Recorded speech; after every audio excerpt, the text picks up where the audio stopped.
नमस्कार दोस्तों।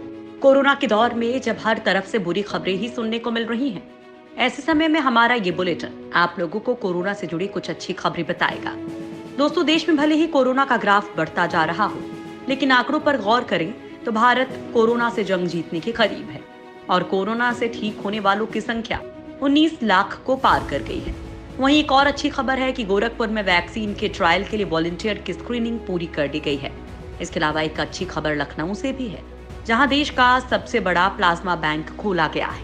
दोस्तों, इन खबरों के साथ हम आप लोगों को कोरोना वायरस के असर को कम करने को लेकर हो रहे रिसर्च से भी रूबरू करवाएंगे। नंबर 1, कोरोना से जंग जीतने के करीब भारत। भारत में कोरोना वायरस मामलों की संख्या 27 लाख से ज्यादा हो गई है।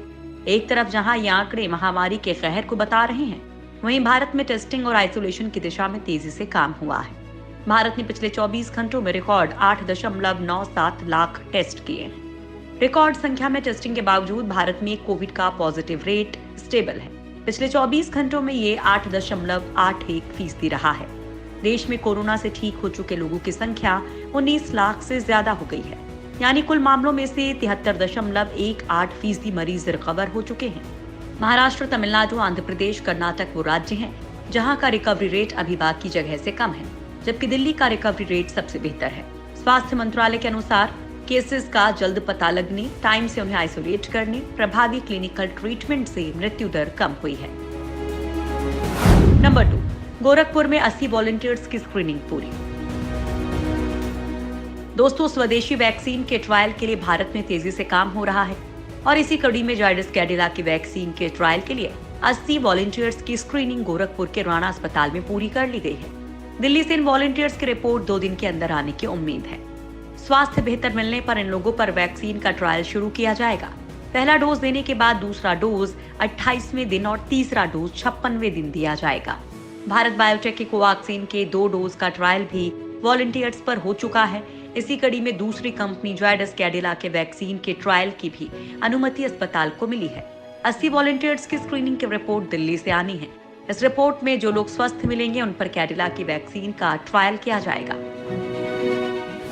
नंबर 3, लखनऊ में खुला देश का सबसे बड़ा प्लाज्मा बैंक।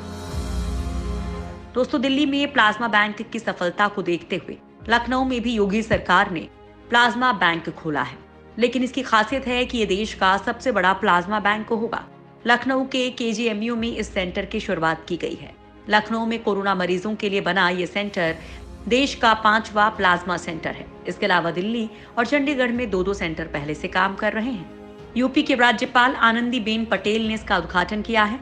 कोरोना से ठीक हो चुके मरीज डिस्चार्ज होने के 14 दिन बाद प्लाज्मा दे सकते हैं। ऐसे मरीजों की उम्र 18 से 65 साल के बीच होनी चाहिए। एक बार में 500 ml प्लाज्मा निकाला जाता है।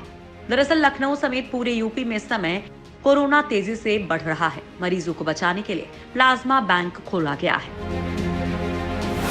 नंबर 4, अमेरिका ने नई कोरोना टेस्ट किट को दी मंजूरी।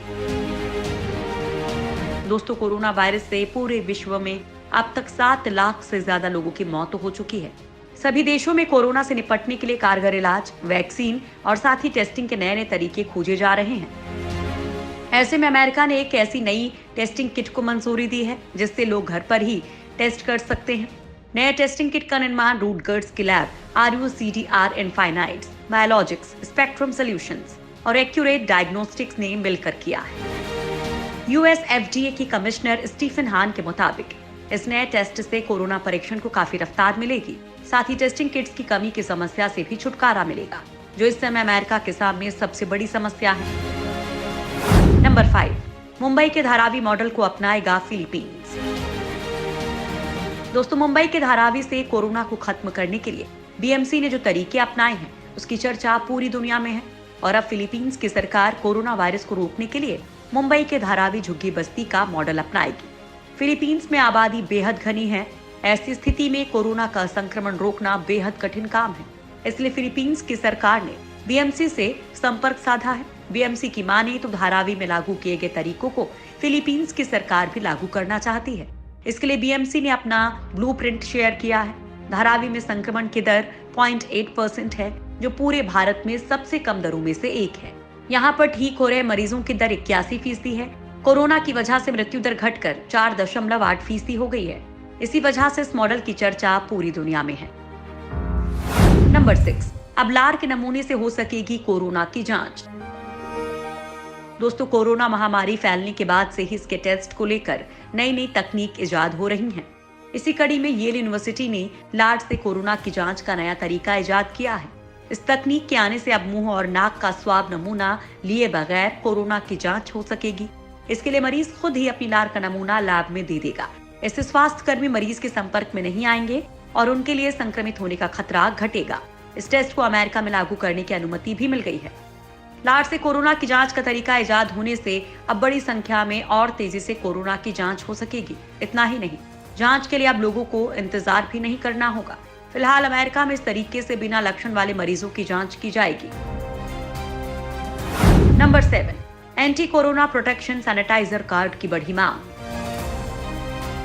दोस्तों, कोरोना से बचाने के लिए कंपनियां कई तरह के इलेक्ट्रॉनिक उपकरण बाजार में उतार रही हैं।